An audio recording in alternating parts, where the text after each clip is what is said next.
What is up, everybody? I got one more post on Masters athletes, and then I'll be moving on to all the smaller articles in the CrossFit Training Guide. We're talking about the mental side to Masters athletes today and why it is so important to be aware of a bunch of this stuff. So, quite often, Masters are going to have this all this stuff actually kind of goes for all athletes, but they say it's especially important for Masters athletes. Um, is first of all to identify negative self-talk.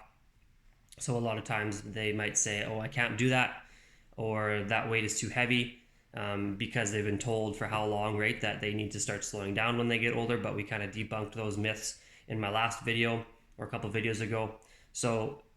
We need to be consistently giving them good examples to go off of. Maybe there's a Masters athlete in your gym that has improved along the way as they've gotten older, or you can bring up an example of someone that you've seen on another YouTube video or from the CrossFit Games or something like that. You can bring up good examples, and then that kind of helps switch that ideal in their head a little bit and gives them a positive example to look forward to.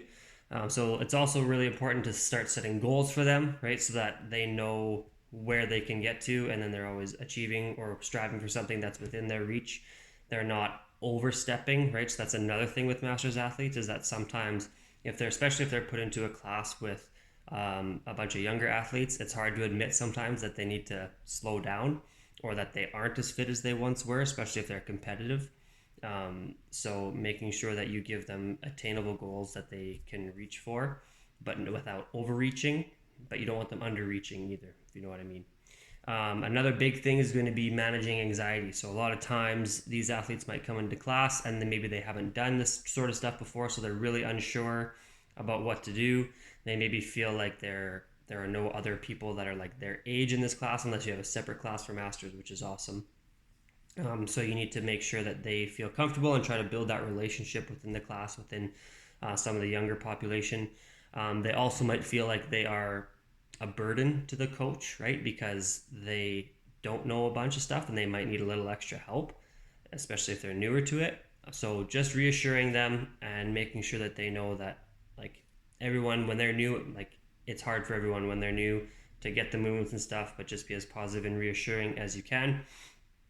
Another thing to think about, I said before, is that they probably have been told for a long time that they shouldn't be exercising under intensity, or they shouldn't be doing all this sort of working out stuff, right? They should be slowing down and sitting around and taking care of themselves that way.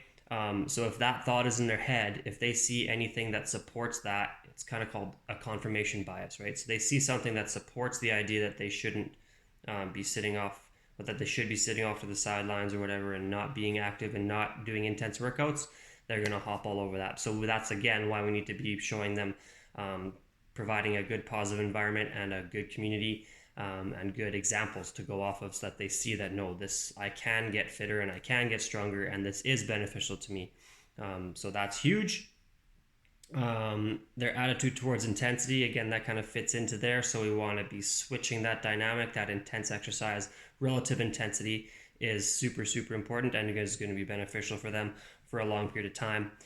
And lastly, dealing with setbacks. So I talked about this a couple posts ago about how to manage risk. So if you're managing the risk properly for this population, you are going to obviously prevent as many setbacks as possible, which is super important. So you're constantly assuring them that they are going to be fine and these movements are okay, and comes to just knowing your athlete and knowing how to talk to them as well. But that's another thing that you need to do. What else? We talked about self-awareness. So making sure that they know what they are capable of and what they aren't capable of. Sometimes that's hard that can go either way, right? They might think that they're fitter than they are or stronger than they actually are, so you got to rein them in a little bit. This goes for every athlete out there, especially when they're new to CrossFit. But there, you also can maybe push them a little bit harder than they think they can. Comes back to knowing them and knowing how to talk to them, knowing how to motivate them, which is not an easy thing, but that's what your job is. If you're a coach out there, that's your job. It's lovely. And you got to be challenged every day, and masters would definitely fall into that category of being challenged. So challenging you as a coach. So that will wrap it up for Masters. I'm pretty much done that guide, and then we're on to the short articles and learning all about the nitpicky stuff when it comes to CrossFit. So stay tuned for that.